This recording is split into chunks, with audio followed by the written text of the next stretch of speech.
Ross Neal here, and welcome back to highintensitybusiness.com, the podcast where we discuss high-intensity strength training and provide you with the tools, the tactics, and strategies to grow your strength training business. This is episode 337, and today's guest is Exeter and Plymouth Fit20 franchise owner Duncan Attwood. Duncan, welcome to the podcast. Great to finally have you. Thank you for having me on your show. You're most welcome. So I actually wanted to just get started to learn a little bit about you and your story. So we can go back as far as you like, but I'd love to learn about, I guess your background, and then eventually how you got into the business you're in now. Sure. Okay. It's going to have to go back quite a way of how I got into fitness. Essentially, when I was young, and I'm a child, I was overweight and had a lot of I'd say health complications because of it. So asthma being the main one and various other bits and pieces. And from the age of about 6, I actually wanted to be a doctor because I thought I liked helping people. I like the idea of helping people. And I thought, well, doctors help me because they're giving me medication. It's making me better. So I want to do the same for others. And then I'll say by chance, I got into kayaking, and it was whitewater kayaking, in particular slalom, and became very competitive at that. Started at about the age of 11, 12. It was through scouting, actually, that I got into it and became very competitive, was coached by Olympic coaches. So as you can imagine, my physique significantly changed during that time frame. But the thing that really shocked me more than anything else was how the issues that I had, like the health issues, the fact I was taking medication before, that all stopped. I didn't need inhalers anymore. I didn't need to take any medication, and the asthma had gone. And it was, that made a massive difference. So then I decided, rather than going down the giving people drugs to make them better, I thought there's a better way of doing this, and it's using just physical activity. And then did a degree in sports science at Liverpool, and I've got a master's from Loughborough as well. And then ended up in the fitness industry ever since, really. So for 20 years, I've been in big box gyms. So David Lloyd is where I started, and then it was Bannatynes, Village Hotels, and latterly it was golf clubs with health clubs. But I've always been in the management side. So even when you started, you didn't start as a personal trainer, you went straight into kind of the management? Oh, wow. Okay. Yeah. So having a degree and then having a master's, as you can imagine, you come out with quite a bit of student debt. And it was one of those, I thought, well, I can't really go on the ground floor level. I need to work. I need to be quick at this and get more money coming in so I can pay back the debt. So I ended up, apart from a brief stint doing some temporary work, and then I ended up in a blue chip company, and then went into David Lloyd as fast as I could. But my degree, when I did my master's, I did it on the strategies employed by David Lloyd and compared them with Cannon's Health and Fitness Club at the time. And when I went for the interview to go and meet with David, the David Lloyd group, and I mentioned the fact that I did a degree and I based my dissertation on them, of course, it was quite simple to then get in, really. Yeah, that gives you a bit of an advantage, I suspect. And what David Lloyd, so for the US listeners, firstly, you said Scouts, which is part of like is it the, what do you call that? Because American would call that the Beavers, right? Or Boy Scouts. Don't they call them Scouts? I think they might be out in America. I'm not sure. Okay, then they do have Scouts in America. You're right. So they would. I'm just trying to do a bit of translation, but it's probably not necessary on that. But David Lloyd, going back to that, is obviously quite a big health club chain in the UK still. Yeah, I haven't been back to the UK for a while, so always have to check that. And which one did you work in, just out of interest? Well, I actually started at the West Bridgford David Lloyd. Then I went to Derby as the operations manager, and then helped out at the Nottingham Astley Lane one as well, but ended up then eventually going to Warrington, so near Liverpool. So I moved around with them doing operations manager, then hospitality and services, and then it was sales manager. Oh, cool. Yeah, because I used to work out at the one in Portsmouth a little bit. This is years ago. I had a friend who worked there actually in management. And I loved it there. So, because he obviously worked there, we got, didn't have to pay, just go in and work out. And the facilities are obviously just really nice. It's lovely sort of interior, and they've just got everything. Now, obviously they don't have, not from what I remember, Med-X and Nautilus and all the machines we know and love on this podcast, but they still do have nice equipment all the same. So it's a very high-end facility, and you're right, they are a great company to work for and also to be a member of. I thought they were fantastic. But you're right, they're different to what we do now, clearly. Yeah, and more sort of health club orientated, so more focused on being, jack of all trades as opposed to just focused on strength training. Cool. All right. So I love that. So that was pretty succinct run through of your background. So then, okay, so didn't know that. So you've got obviously this really interesting background all the time being in fitness and fitness business. So that's so cool because I imagine you've got quite a lot of experience and expertise in all the different aspects of running the business. So then how did that result in you getting involved in Fit20? Well, I was in the Midlands for most of my career, middle of England. And we decided, my wife and I, that we wanted a change in lifestyle. We actually looked at emigrating to Canada. But then we realized we'd be on a different continent, but doing the same sorts of jobs. And it wasn't really what we wanted to achieve. But we love the southwest of England, so the coasts, the surfing, that side of things. So we decided to just change our lives. We had a couple of houses, we sold those, moved down to the southwest. My wife's a teacher, so she got a job. We had a race to get down here, and she won that one. So she got the job first. And then when we moved down, at the time, hadn't worked out what I wanted to do. I looked at buying businesses. So a bike hire business, because I like the outdoor lifestyle as well, campsites. But we kept at sort of the final hurdle, people come in and pay more than we were willing to pay. So we kept losing out on them. But in the meantime, I was still working at my old place, which was running golf clubs with health clubs in the Midlands.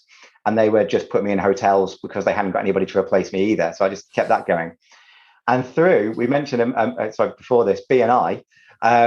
So one of my venues that I used to run had it was used as a venue for hosting BNI meetings. So I knew the director there quite well.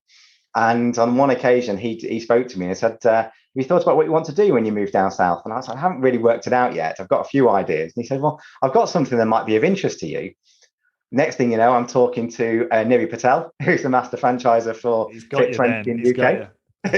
Exactly. But I have to say, I'll be honest with you, Lawrence, I was very skeptical because I've been saying to people for so many years, you should be doing half an hour to an hour a day, 3 to 5 days a week. And Fit20 saying you can do it in 20 minutes once a week. And I was a git. I was really challenging to Niri, saying this can't work. How does it work?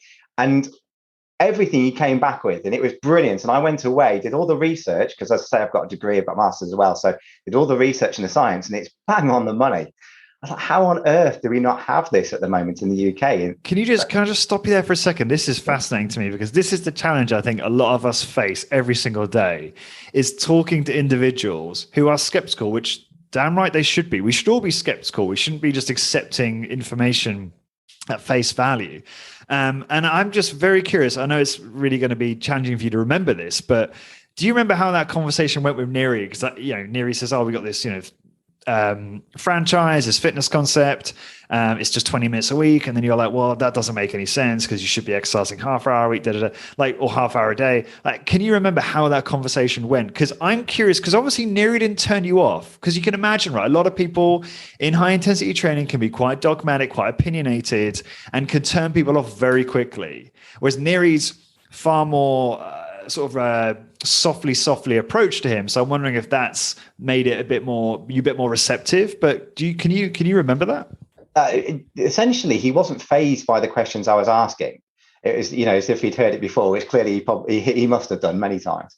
And it was more a case of he did an overview on why it works, but not in any particular detail. I did that research myself after the meeting. I went away and looked into it.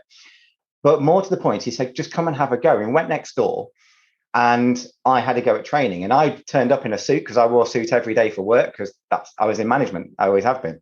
And I ran multiple sites, so I wore a suit every day.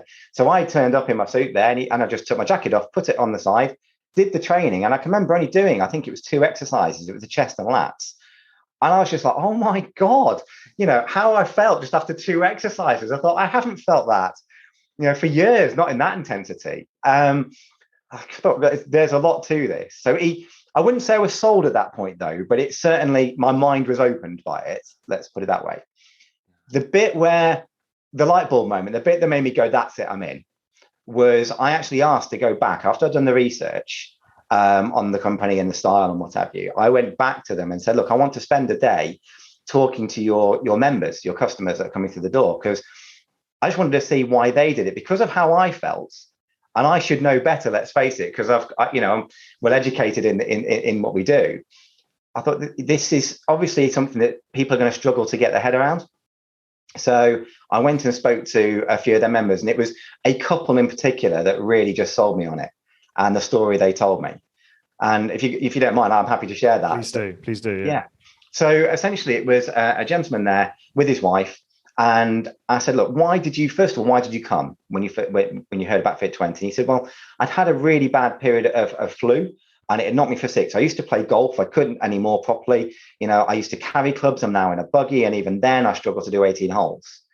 And that resonated me because I was looking after golf clubs at the time anyway. So, it sort of hit home a little bit with someone like that.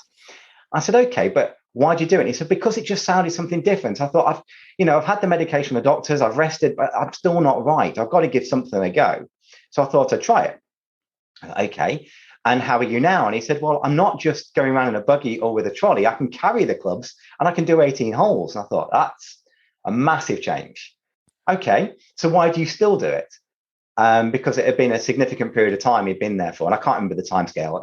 We're talking probably the best part of 9 months, maybe even a year. I'm not sure. But he said to me, well, why wouldn't I? It's the only thing I found that got me able to do this again. Why would I ever give that up? Okay, makes sense. So I turned to his wife and I said, why do you do this? And her initial response was, because of him, I was going to support him. So, okay, but he's fine now. So why do you still do it? She went, I should probably say, I used to have high blood pressure and I was on medication for it. I was like, and she said, I'm not anymore. Okay, that's fine. What else do you do? And she says, absolutely nothing. I hate exercise. I don't do anything at all. This is all I do. I'm like, and you're now off the blood pressure medication. Yeah. That to me was just, okay, this is from the horse's mouth. They haven't been set up to tell me this. And that, yeah. And I said, well, why do you still do it? She said, well, my blood pressure's down. I don't want it to go up again. Yeah. So wow. Yeah, that's when I went, I'm doing this because powerful. I've spent, as I said to you before, 20 years ish, Lawrence, in the industry. And the amount of people I've seen come through the door and they go through the motions. They may come in every day. The gym bunnies are in at 6 a.m. when you open the door. And there's one guy in particular, member, he didn't look any different, almost a year down the line than when he first walked through the door. And you could see it. And it's the way he trained. He wasn't training effectively. And you could tell him, but he wouldn't hear it. He's like, well, I do my own thing. Thank you very much. And ultimately, what happened? We lost him as a member. That's no surprise because he wasn't training effectively and he wasn't getting the results. Even though you might try and tell him, he thought he was doing it his own way and it worked. Whereas with Fit 20, you may have seen we actually have a slogan which says we guarantee results. And who the heck ever says that? And to be able to say it and put your money where your mouth is, that to me, I was like, I've stumbled onto one of the best things and this is going to be fantastic for the future. So yeah, I thought I'd go for it. I think you made a pretty good decision. Yeah, I do. Yeah. You make me think of, I used to work out at this, I guess you could call it a big box gym here in Galway, and not a nice place. I won't name it, but just not well maintained, not very clean. And there'd always be this guy there, older guy. He'd be there, really disciplined, like sharp. Every time I was there, so I'm guessing he's probably doing like 4 or 5 times a week, and he would be extremely sweaty at the end of his workout because he'd be doing resistance training as well as steady state, running on the treadmill, cross trainer. But everything he did was low intensity. He'd be on I remember he'd be on the lat pull down and he'd be, firstly, his form would be pretty atrocious. Like he'd be leaning all the way back, pulling the bar down to his chest. Yeah. Moving really, really fast and lifting a very moderate weight and using all this momentum, right? So never really getting a deep fatigue in the muscle.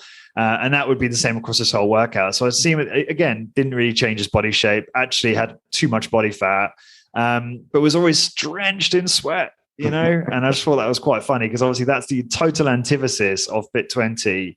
I mean, part of one of your differentiators is, look, you don't have to change. You come in as you are, you don't sweat, you're going to get a great workout in. So I think that's quite fascinating. Cool. All right. So go ahead. Yeah. No, I was going to just agree with you. Yeah. I've seen, unfortunately as well, and I again, no names mentioned or anything, but I've seen personal trainers because I've employed lots of them over the years, as you can imagine.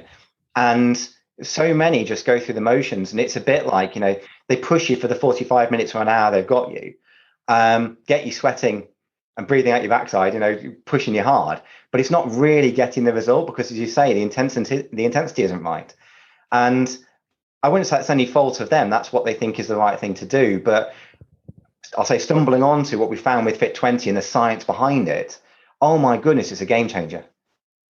And you're right, intensity is key. I say it to everybody now. It's the intensity is the key thing.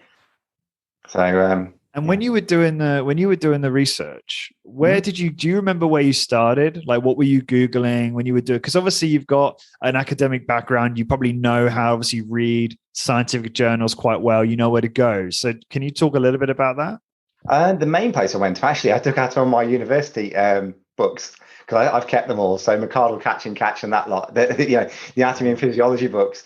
And I remember turning to them and starting them. It wasn't really what I was looking for. But I also spoke to Neri about, he'd given me some information before I went away, the power of 10 and that, body by science and that jazz. So of course, looked into those, and it was like, okay, I can see the science behind this now. But no, the first port of call was back to my university days, even though those textbooks are probably well out of date, but it's where I started. Yeah, it makes sense. But then you read Body by Science, and then obviously, like, you can't not, as Dr. Bryce Lee said to me, you can't unlearn it once you've been exposed to it. It just makes sense. It doesn't mean you still shouldn't challenge it, of course, like you did with the original material you consumed. Good stuff. All right. Well, I love that. I love that story. And so how long have you now been operating Fit20 for? So I opened my Exeter studio in 7th of January 2019. So it's 2.5 years ish. Wow. And obviously COVID's taken a bit of a kicking in that time too. Yeah. Sorry to hear obviously how that's impacted the business. And but it sounds like Neri was telling me that since you guys have been reopening, you've seen a good return to studio, you've seen good growth, which is really, really positive. So glad to hear that. Significantly, to the point I think you may have alluded to earlier.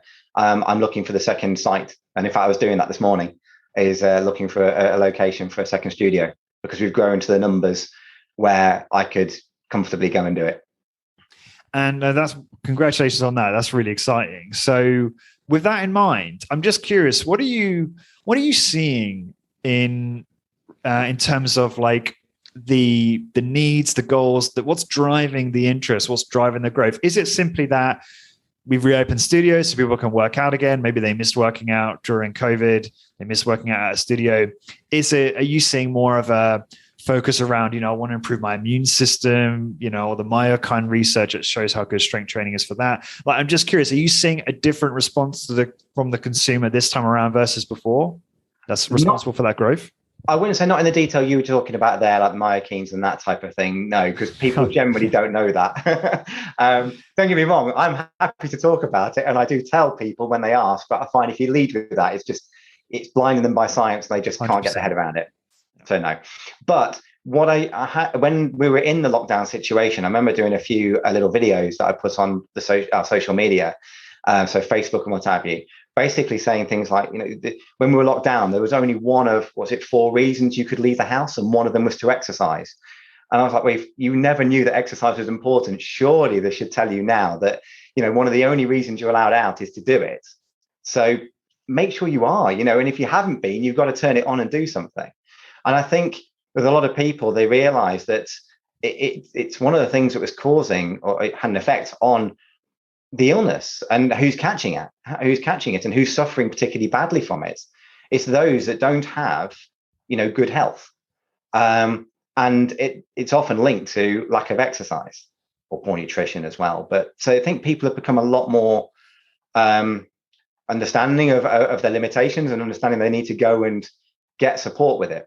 Whereas before, I think they've just gone through the motions. I mean, I've had a lot of people since we've reopened, certainly after this last lockdown, which hopefully we'll go into another one. But in that time frame, I had a lot of people that have come to me just saying, look, I used to go to a gym, but I never really saw what I wanted to from it. I've seen your things, and also we're getting a lot more testimonials now.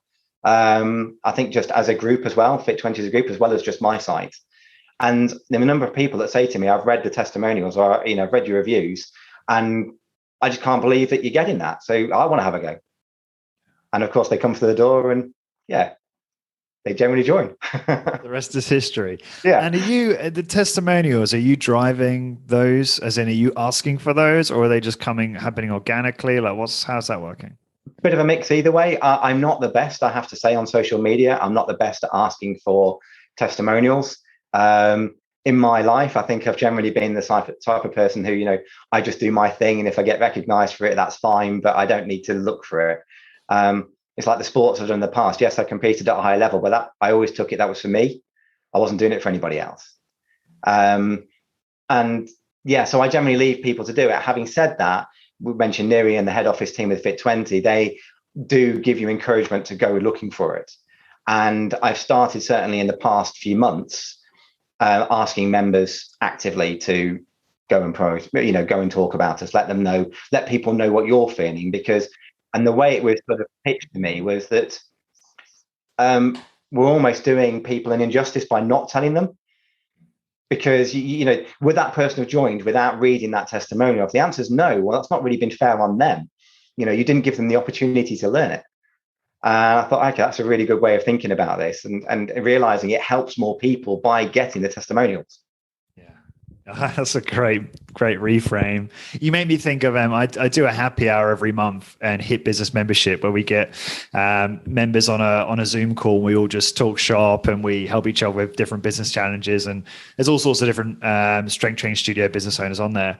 And I think Luke's CEO and founder of Discover Strength over in the US, and he was saying something. I can't remember all the things he said now, but it was around entrepreneurship and the type of mindset you have to have. And it is in part, you have to want to sell so badly because people are going to be worse off if you don't. Like it's not, whereas that's often flipped, isn't it? It's like there's a stigma around selling and upsetting people and pissing people off and being too persistent. But I love the idea of like, you're so passionate about this that everyone has to know about it. Right. Yeah. And you're driven to try and help people see the light, so to speak.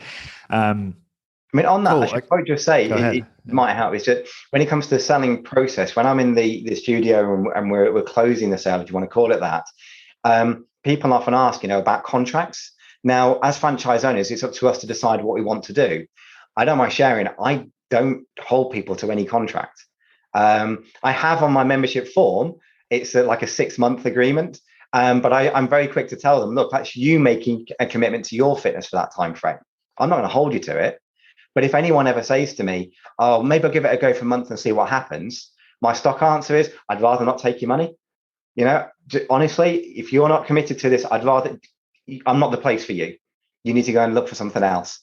And it's amazing whenever I do that, the amount of people go, no, I do want to do this. And it's like, well, okay, but you need to make a commitment. There's no magic pill. You're not going to see the drastic changes you want in 1 month. That is just not realistic. But then the question often comes like, well, when would I? And I have to say, within 3 months, all of our members are noticing differences. And I'm not talking about what we can show based on, because, we log everything. And it's a very scientific process we use. So we can show people how they're performing. But within 3 months, everybody's saying, oh, that's changed. Whether my waist has come down, my backache's gone, this has happened, that's happened, whatever it might be. It's unique to them. But yeah, everyone notices it in 3 months. And I sometimes get a challenge, well, why 6 do you put down? I said, because in 3 months, you're noticing differences. In 6 months, you're thanking the stars that you've stuck with it and you're never going to leave me. I love that. No, I totally agree. So basically you would encourage them to do a month-to-month financial commitment, right? Yeah. Yeah. And the way which is good because it's performance-based, right? Yeah. Which is exactly how it should be, but go on. Yeah. Well, yeah, I just say to them, look, if you don't get the results you're looking for, I take it, that's me. I've let you down. That's not your failing. As long as you've turned up for the sessions, then I can't ask for more than that. It's my job or my team's job to get you where you need to be. And why would I hold you into something that you're not getting results on? That just feels wrong. And there's no way I'd want to do that to anybody. I think hopefully you've gathered, Lawrence, I like helping people, and holding people into a contract doesn't help anybody. Yeah, and it's also like, I don't think it's best practice, in my opinion, to tie people into long-term contracts in our space, because it's also, you're not their bank, right? So they're going to pay you all this money up front when that money could be earning more money. And someone might counter that and say, yeah, but it's making a big commitment. I'm just not sure if that outweighs the cost of just, keeping that money somewhere else. I think maybe that motivation needs to come from another place. That's just my own opinion. I'm not a big fan of the long term. Yeah. No, I'm not. But you probably know with Fit20, our retention is really strong. In fact, all the places I've run in the past, this is the best retention of figures I've ever seen is with Fit20. And that's without having a contract. And if you consider in the places I've been in the past, we had long-term contracts that, which we held people to. In Fit20, I don't. It doesn't sit comfortably with me. Yeah. And I understand a lot of this information is proprietary, and we haven't signed an NDA, although that wouldn't work as we're doing a public podcast. I don't know why I said that. But are you able to talk about what kind of retention numbers or percentage you're seeing? If you can't, generally totally you look understand. It's a difficult one to say that because it depends there's so many different metrics of how you can how it's measured, right? Yeah, that's the challenge there. So in the industry, I've generally known in sites I've run, you're looking at 10% attrition every month. We're nowhere near that. Okay. All right. 9-10% I think is about normal if memory serves me correctly. Yeah. But we're nowhere near that. Good. Which is strong. I've got people who now, bearing in mind, I've been going 2.5 years, and in 7 months of that we were locked down. I've got people clocking over 100 sessions, and we're rewarding them, saying well done, and giving a little plaque saying you just completed 100 training sessions. They're doing one a week. They haven't missed a session since they joined, and they joined. And these are people that joined me in my first month of opening, and they're still with me now. Well, they wouldn't have stayed if they weren't getting results. Yeah, absolutely. And I know the skeptics of this thing would say, well, we can all pick out that customer who's been with us for 20 years, right, in strength training. So can you tell us any more information in terms of the retention? So I don't know if you can give an exact percentage on attrition, but any other data points that help us understand that a bit better that come to mind? I can't think of anything particular I could give you on that one. Okay. I could say at the moment, certainly last month, I think I was running at less than 5% is what's gone, which is good. Yeah, that's awesome. Certainly in my experience, in 20 years of doing it, I think that's very strong. That is. Yeah. Cool. Go ahead. No, go ahead. No, the other challenge, the thing that also skews the figures and makes it very difficult to judge is, as you probably know, when people join, they don't leave very, certainly in my experience, they tend to stay a while anyway. And as we've had a lot of lockdowns in there and we're growing quickly now, it's one of the, some of it is a bit like, well, are they yet to fall off or not? It's a difficult one to judge. The only thing that makes me think they're not is certainly, I would say, the quality of the people that we get these days are far higher than what we had before. So when we first opened, there was an element of, because we're so new and it's a new concept, if sort of a marketing life cycle, you get the early adopters that come into your studio and they join because they're looking for the latest fad. That's what their mentality is. They're looking for the latest thing all the time, which also means they're not going to be loyal in any stretch of the imagination because they're always on the lookout for the next whatever it is. And I certainly found that when we hit the first lockdown, so after a year, I could almost write down the names of people that I knew were going to leave, and they did. And it's because they were that type of people. Since then, the ones that we got, so when we came out of the first lockdown, we've retained them. And that's how I've managed to then grow even more after the third lockdown and so on, is because the people that we picked up since then have been brilliant. But they're coming in for the right reasons now. They're not the early adopters. They've probably seen, our logo, our presence, our marketing many, many, many times before they even make the decision to turn up.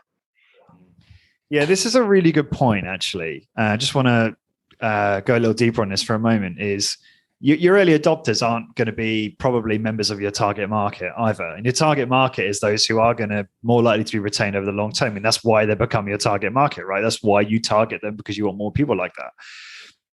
And but in the beginning, you're giving free workouts left, right, and center, and you are going to obviously acquire people that probably won't stay for the long term. And I think that's okay because it's a good opportunity to learn, right? And you can argue that we're kind of in that position. So we have a studio here in Galway called Optima Strength, and we've not been operating for very long, and so we've got some of those. And a good example actually is BNI, which we've both used to great effect. And I had success with acquiring customers directly through our chapter, but you could argue that maybe some of them aren't necessarily a good target market fit for us, which would be, I guess, I don't know, higher income, busy professional, to be really broad, but it'd be more specific than that. The avatar would be.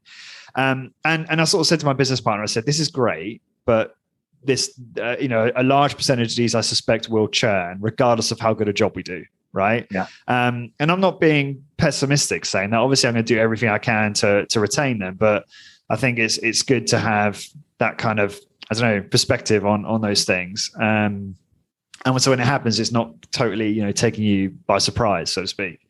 And so I think that's an example of that. In a way, they're not early adopters, but they're just probably not always likely to be members of your target market. So that's why I use those as an example. Would you agree with that? Does that make sense? I would definitely. And my attitude's changed in the 2.5 years I've been running the studio for, because certainly in the early days, as you rightly pointed out, you're just keen to get anybody who's willing to give you a go, and come and try it out. You're like, come on, get you in. Even if they only did a month, I wouldn't argue that point. I'd be like, I just need to get more people coming in.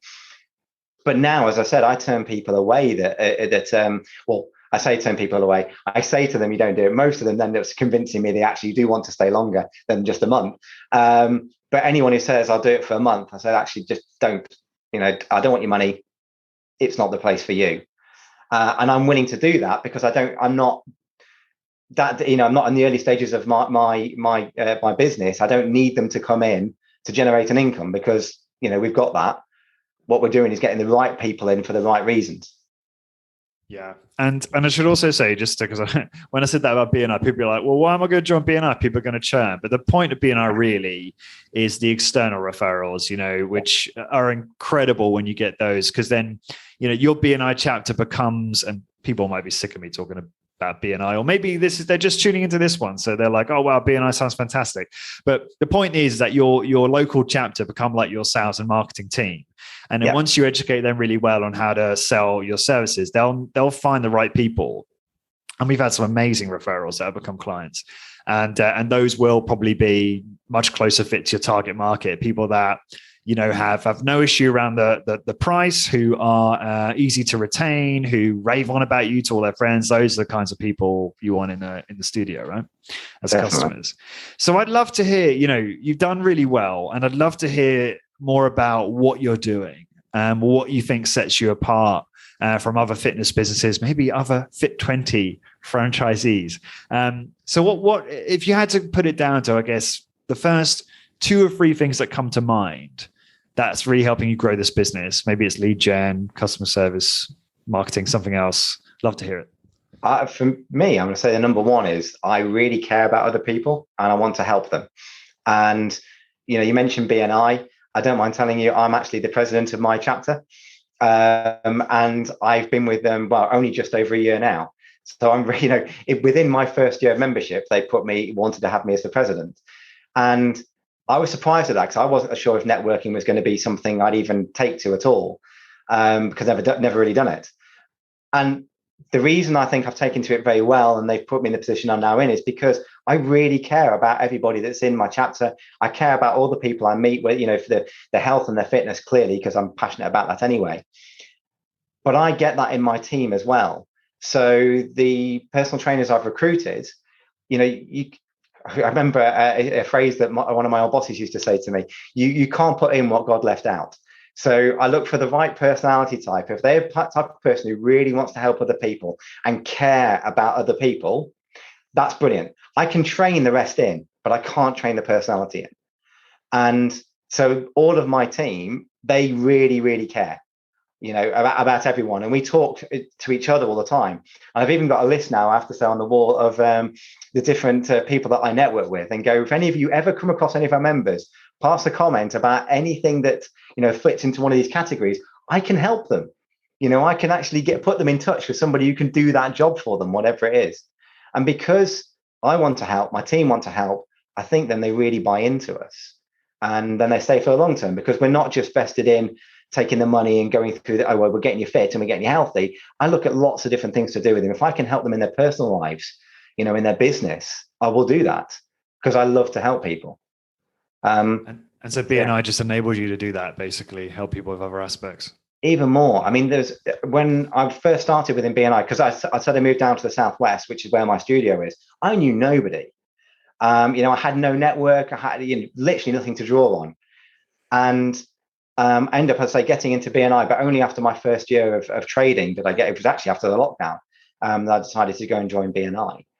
And there was a light bulb moment when I realized how well this could work. And it was a member of mine who I was training and just chit-chatting as you go around. And she said to me, I'm thinking of, I'm selling, I should probably tell you, I'm going to be moving at some point. So I will tell you when I do.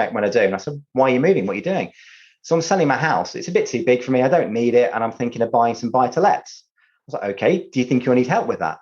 And the answer was, well, yeah, I think I might actually. So would you need a letting agent? Yeah. So I know someone really good who can help you.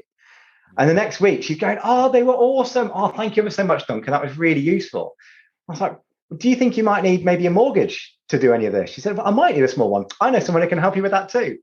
And before you know it, that one member thinks I'm the best thing in the world because I've just solved all the problems. Yeah. Yeah, that's great. I heard I was listening to a BNI podcast where they call it a power team, right? Where you've got, the mortgage broker and the solicitor, and all these companies work together because obviously they have the same customer. So when the customer goes to once they've gone through their process, then they're like, oh, let me introduce you to the solicitor. And this particular BNI podcast, this person set up that power team and that kind of chain of events really smoothly, where it didn't feel like the customer was being pushed all these particular different services. And that's kind of what you're doing, but you're doing it on their behalf, and they could do it instead of you, but then you're the one who's getting the referral. So it's all good. I know you don't care about that. Maybe I come across too cutthroat. Yeah. The thing that I feel comfortable with that is it's not me selling. The person that I was talking about, the member I've got, she never once felt that I was selling to her because I got no financial gain from her, putting her in touch with the letting agent and putting her in touch with the mortgage advisor. That was nothing to do with me other than helping her out. And I think having that in the forefront of your mind, it's just about helping people in whatever way that may look like for them. That's, I think, what gets results. And for those who aren't familiar with BNI, just to really make this a bit more complete, the way it works is a networking meeting where you meet once a week and you basically give referrals to each other. You learn about each other's businesses and you find out how you can find referrals for one another. And the whole thing is based on givers gain. So what Duncan's talking about there in terms of finding referrals from his clients and finding needs they have, he's going to bring those to his meeting, and his members are going to love him for it because he's bringing them business. And then in return, there's that kind of karmic effect of givers gain, then he will get business in return. It's a very proven model. It's been around for like 30 years. And there's a lot of data to support that works very, very well. And the people that give the most get the most. Now it's really interesting, and I love hearing how you're doing that. And is there anything else that comes to mind for you that you think plays a big role? In obviously that's huge what you said there, and just in terms of your natural kind of desire to really help people. But is there anything else in what you do that you think really helps you drive the growth of the business? I'm definitely passionate about what we do, and I'm living proof of it. I said I had a significant weight problem when I was younger, and I got over that. That's fine. But then I spent 20 years in the industry, but 20 years in management. And as we know, we sat behind a desk most of the time, and you're not always looking your best. You're not feeling your best. And when I took on the Fit20 franchise, then I thought, well, I'm just going to live and breathe this. So I did the same as everybody else. I train once a week, 20 minutes, in exactly the same way as everyone else does. And in my first year, I lost 10 kilos. And I ended up being, I'm going to forget the exact figure. I'm going to say it was just over 50% stronger than I was when I started, which, as you know, Lawrence, because you know Professor James Steele, who's looked at the Fit20 study and what have you, we know that's what happens. And that's exactly what happened with me. So to be lighter and stronger, as you can imagine, my body composition significantly changed. And when it happens to you, and I talk about that, I tell people this is how I felt at work. And also then you don't, hopefully I like to think, I don't come across as a lot of personal trainers might, which they're very big, they're muscly people or whatever, and it can be quite intimidating. Whereas if you can go, look, I'm the same as you, and this is what's happened with me, and people love that. And the other thing I love to do is I tell stories these days, and that's something else I've learned with BNI, is you make the customer the hero. in everything that you do. So when I talk to people about what we do, I never lead with the 20 minutes a week because we know it's met with a lot of skepticism.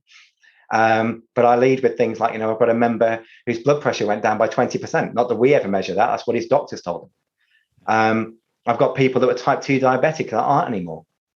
I've got those that had significant back issues. In fact, one lady in particular couldn't sleep at night and was on medication for sleeping and also for painkilling, and was told by the doctor to change her mattress, which she'd done about a year or two before she met me.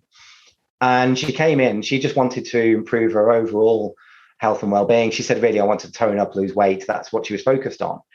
And when it came to doing the exercise, she said, oh, by the way, my back, because you probably know we've got a back extension machine. And she was like, I'm not really sure about this. I said to her, look, we'll do it gently. We'll build you into it. The amazing thing was, within that 3-month period, which I talk about, where everyone finds something, she told me she's no longer taking medication to sleep, no longer taking medication for painkilling, and she's sleeping like a baby.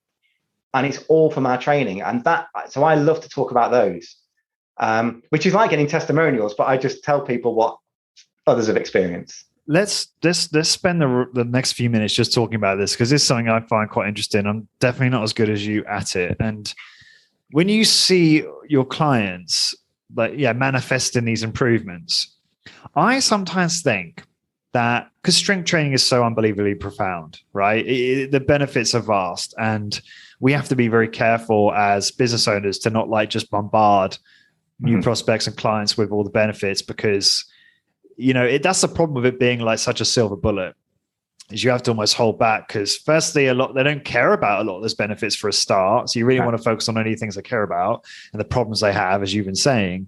And also it's just a bit overwhelming. But anyway, the reality is that when people start doing strength training, everything starts to improve right from the get, sleep, mood, strength, metabolic health. And I sometimes worry that I try to do a good job with the education, which I think is really important. I spoke about that with Neri, as you might have heard on a podcast. I spoke about it a whole bunch of times. So I think you have to have a system in place where you're constantly educating clients. But I still sometimes think that I have some clients who have improved material improvements in their health and in their life, but fail to attribute it to their new habit. Maybe because they're doing other things, right? They're picking up things they used to do before, like running and hiking, which we know happens when you get stronger. You want to do more stuff, but then they conflate what's causing that, right? They're rather than it being, saying, oh, it's attributed to strength training, it's attributed to other things. I'm not saying they're not having an impact. They probably are, but I'm just curious, how do you make the client realize? And I don't know whether it's just the type of customer you've got is just so good at understanding that. I have one customer who definitely is, who attributes the strength training to his improvement in his fitness. But do you guys do anything that reminds the client that the reason they have improved that particular marker of health or variable is down to the strength training? I'm just curious if you've got any thoughts on that. Yeah. We do. I wouldn't say, well, first of all, I'll tell you what we do. So when somebody comes in, we record everything that they're interested in doing. So, if they've got any goals, we have them written down, they're logged in our system to say what they were. And then, and also any remarks they may have around other activities they do and how long they may have been doing those for. Then we have, there's also a section in there, which is the results side. And this is over and above what we see, but I get my team to make a point of trying to get information in that results tab. Not that we're asking for them too early. I say at the 3-month point, we should be seeing everyone's got something in there, but it's up to them to pick it. So we don't give them any particular, if you notice this changing, that changing, I don't want to do that. But what we might do is refer back to their original goals and say, you said about coming in, you wanting to do this. If that's assuming they haven't come up with something they've already found already, because most people, they do. We say, how are you finding the training? And they'll go, I meant to tell you. And they'll mention whatever it is that they found changing. Brilliant. We don't need to go into any detail. We just write that in the results tab so we know that what's going on. But if they haven't particularly thought about it, because as you rightly say, sometimes it's just not as obvious to them what's going on. It become like the new normal for them. They forget. They almost forget. It becomes like the new normal. They almost forget what they were before, which is annoying. It's great, obviously, but it's annoying at the same time. Go Yeah, ahead. so we can use the goals tab as a reference point to say, well, you said about doing this. Have you found anything different yet? And like I say, everybody within 3 months is saying some things have changed. And it varies from person to person. But I'm very clear to say to my team, I don't want you to pull this out of people because they'll give you an answer just to shut you up. We don't want that. I want it to be a genuine, this is what you're finding. And don't get me wrong, sometimes it's a case of just think about how things are over the next week. And so how do you capture that? Sorry, can you just elaborate on that? So we've got, we use iPads and there's a specific app that we use. It's Fit21 for recording information. And on there is a box in there. It's an open field that we can write in to say what results they've got. Yeah. I make a point as the business owner of going through these with my team and with each member. Again, I do care about what's happening with each one. And even if I don't train them, I want to know that they are getting what they want. So just to clarify, when do they ask the question? Like when is it? Is it on session, like you say, session the third after 3 months? They're asking that question. Is it sooner? How is it asked? When is it asked? Well, we to be honest with you, so often members will just volunteer it. Okay. They found something's changed. Often we're asking, but we certainly wouldn't bother asking in the first month because that's too soon and you're not really going to get anything meaningful. If somebody volunteers, brilliant, we'll write it in. But I make a point of going through it at the 3 month point. And if there are any that are blank, so there's nothing in there, then I say to the trainer, whoever's training that particular individual, can you ask next time you see them and just see if there's anything that's, and to be honest with you, because I do that as a regular thing, my team just do it anyway. So I don't really have to ask, because if there's not something in there, there's usually another reason as to why. So we just look into it and then find out, well, what is it? Because clearly if there's not something in there, at some point that person's going to get frustrated if they're not noticing the benefits. Yeah, that's so true. That makes a lot of sense, right? Just capture it when it's said. Maybe it's said to me. Sometimes I just let it go over my head. But I think a couple of things. I like the idea of a weekly teaching focus where you're spending 20 seconds at the start of the session saying, weekly teaching focus for this week is just want to remind you,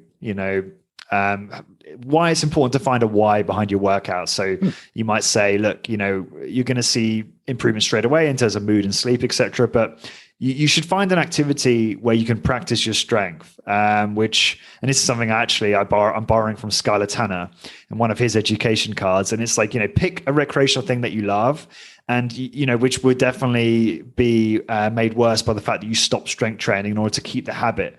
So little things like that, which may then spontaneously trigger that, like, oh yeah, I've had this result from this, and they might say something. And also we do a stay interview every 3 months or so, where I sit down for like 15 minutes with them and kind of ask a few questions, and I might get it that way. And that's something listeners can do is actually ask a question on there about, what do they like? What have they experienced from their workouts? That kind of thing. Duncan, this has been a really fun conversation. Is there any other parting tips that you want to leave before we wrap up? What I would say for, I suppose, the business owner side of things is you have, well, certainly in my business, we have to make it so that 20 minutes that we have the member client for is the best 20 minutes of their whole week. And I say that to my team time and time again. And whether somebody comes in a bad mood, the members come in and they've had a really awful time at work or whatever's gone wrong, I often say, make the joke, take it out on the equipment. That's what you're here for. Leave it all here. And we have a bit of fun with it on the way around. And we're always looking for the positive. I don't like to ever look at the negative.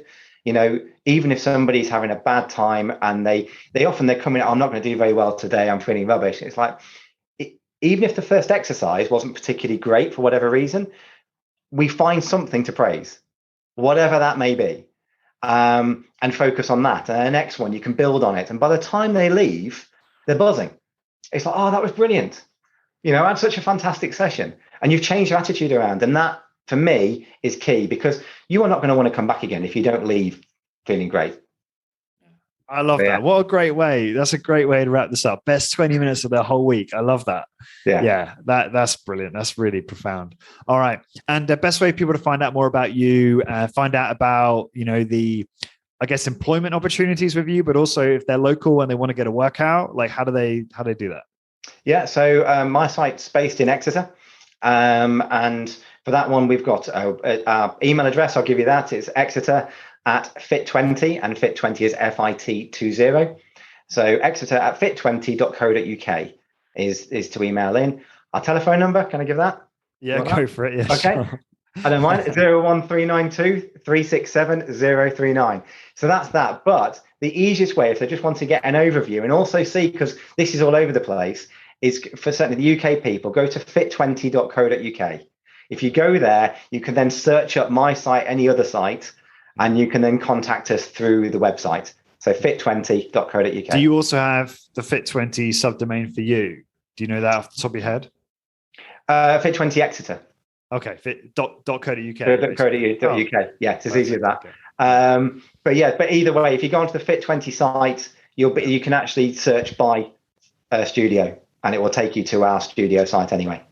Yeah, and thank you so much, Duncan, for taking the time. Really good to get to know you. And for everyone listening, to find the blog post for this episode and all of the resources that Duncan just mentioned, including all of the links, please go to highintensitybusiness.com, search for episode 337. And until next time, thank you very much for listening.